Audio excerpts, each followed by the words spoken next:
આપ સર્વોને હેતપૂર્વક જય શ્રી સ્વામિનારાયણ। આજની સત્સંગ કથા વાર્તા નિજ મંદિર સાવરકુંડલા। પવિત્ર માઘ માસ વિશેષ। આજે આપણે સત્સંગ કથા વાર્તા અંતર્ગત શ્રી વેદરસ કથા સાંભળશું। સદ્વાસના અને અસદ્વાસનાના હેતુ। જ્યારે જીવ મોટા પુરુષ બ્રહ્મવેત્તા ને પંચવર્તમાન ના પાળતલ ને પ્રસન્ન કરે તો એ જીવની સદ્વાસના થઈ જાય છે, અને જો કોપ કરાવે છે તો એની અસદ્વાસના થઈ જાય છે। અને અસદ્વાસના એ બેય મોટા પુરુષની પ્રસન્નતા માંગ ને કોપ માંગ રહી છે। તે સારું, જો આ બ્રહ્માંડને વિશે મોટા પુરુષને એ જીવ પ્રસન્ન કરે તો એ ચિત્તરૂપી ગુરુના જીવની સદ્વાસના થઈ જાય, ને મોટા પુરુષને કોપ કરાવે તો એ જીવના ચિત્તની અસદ્વાસના થઈ જાય છે। હે પરમહંસો, હવે તેને દ્રષ્ટાંતે કરીને અસદ્વાસનાનો વિવેક કહીએ છીએ। જેમ બ્રહ્માદિકના લોકને વિશે અપ્સરાઓ હતી, તે અપ્સરાઓ નારાયણના સંગને અર્થે તપ કરવા સારું બેઠી, ને તે તપે કરીને પ્રસન્ન થયા। એવા જે અષ્ટાવક્ર ઋષિ, તે પોતે પણ કંઠ સુધી ઊભા થકા જળ માંગ તપ કરતા હતા।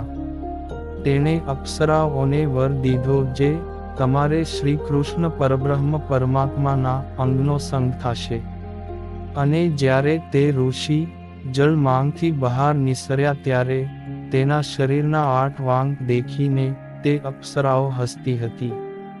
પછી તે ઠેકડી એ કરીને તે ઋષિનો કોપ થયો ત્યારે શાપ દીધો જે તમારે નારાયણ શ્રી કૃષ્ણના અંગનો સંગ થશે, અને બીજા પુરુષના અંગનો પણ સ્પર્શ થશે। વળી અષ્ટાવરણ થકી પાર જે ગોલોક, તે ગોલોકને વિશે રાધિકાએ શ્રી કૃષ્ણને પ્રસન્ન કર્યા ત્યારે તે રાધિકા શ્રી કૃષ્ણને જીભથી પણ અધિક વહાલા થયા। અને જ્યારે તે શ્રી કૃષ્ણને વિશે અતિશય મનુષ્યપણું પરથ્યું ને પરમાત્મા બુદ્ધિ ન રાખી ત્યારે શ્રી કૃષ્ણે શ્રી દામાના હૃદય માંગ પ્રેરીને શાપ દેવરાવ્યો। કાન જે મારે વિશે મનુષ્યપણું પરથ્યું, તે સારું તારે પણ મનુષ્ય લોકને વિશે રહેવું, ને મનુષ્યના શરીરનો સંગ થાઓ। એવી રીતે શ્રી કૃષ્ણને કોપ કરાવ્યો। તેણે કરીને રાધિકાની પણ અસદ્વાસના થઈ ગઈ, અને રાધિકાને કોપ કરાવીને શ્રી દામાની અસદ્વાસના થઈ ગઈ। પછી તે અસદ્વાસનાએ કરીને તે શ્રી દામા શંખચૂડ નામે રાક્ષસ થયો, ને તે પછી જ્યારે શ્રી કૃષ્ણને રાધિકાએ પ્રસન્ન કર્યા ત્યારે સદ્વાસના થઈ, ને ગોલોકને પામ્યા। ને શ્રી દામાએ પણ શ્રી કૃષ્ણને પ્રસન્ન કર્યા ત્યારે સદ્વાસના થઈ, ને ગોલોકને પામ્યો। આમ સદ્વાસના ને અસદ્વાસનાના હેતુ વિગતે કરીને સંભાળાવ્યા। અને હવે બ્રહ્મરંધ્ર વેદવાના 7 ચક્ર અને તેના દેવતાના સ્થાનક વિશે કથા વાર્તા સાંભળશું। ગોલોક કેવો છે?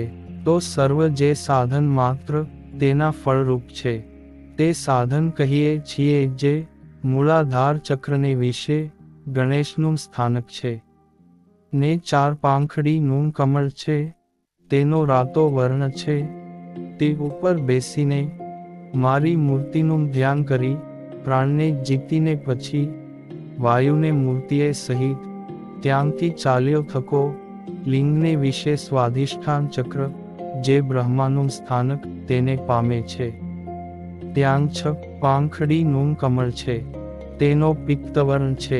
તે ઉપર બેસીને મારી મૂર્તિને ધ્યાને કરી પ્રાણને જીતીને પછી વાયુને મૂર્તિએ સહિત ત્યાંથી ચાલ્યો થકો નાભિને વિશે જે મણિપુર ચક્ર, જે વિષ્ણુનું સ્થાનક, તેને પામે છે। ત્યાં 10 પાંખડીનું કમળ છે, તેનો શ્વેત વર્ણ છે। તે ઉપર બેસીને મારી મૂર્તિને ધ્યાને કરી પ્રાણને જીતીને પછી વાયુને મૂર્તિએ સહિત ત્યાંથી ચાલ્યો થકો હૃદયને વિશે શિવનું સ્થાનક જે અનાહત ચક્ર તેને પામે છે. ત્યાં 12 પાંખડીનું કમળ છે. તેનો સ્ફટિક મણીના જેવો વર્ણને વિચિત્ર છે. તે ઉપર બેસીને મારે મૂર્તિને ધ્યાને કરીને પ્રાણને જીતીને પછી વાયુને મૂર્તિએ સહિત ત્યાંથી ચાલ્યો થકો પૂરને વિશે શક્તિનું સ્થાનક જે વિશુદ્ધિ ચક્ર તેને પામે છે. ત્યાં 16 પાંખડીનું કમળ જે તે નાના પ્રકારના રંગે યુક્ત છે.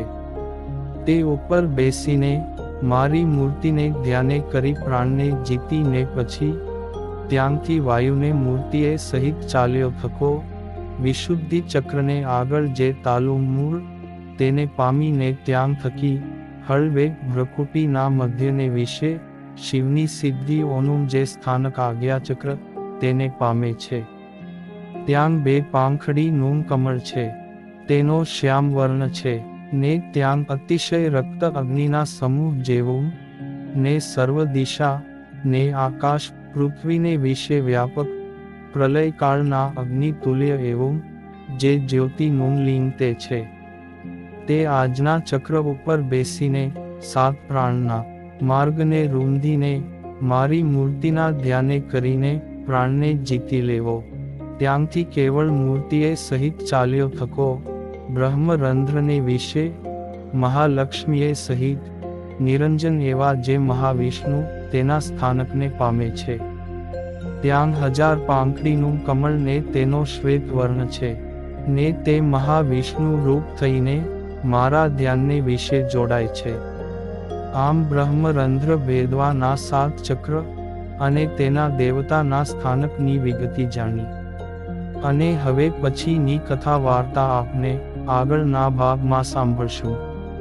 અત્યારે આપ સર્વોને ભાવથી જય શ્રી સ્વામિનારાયણ.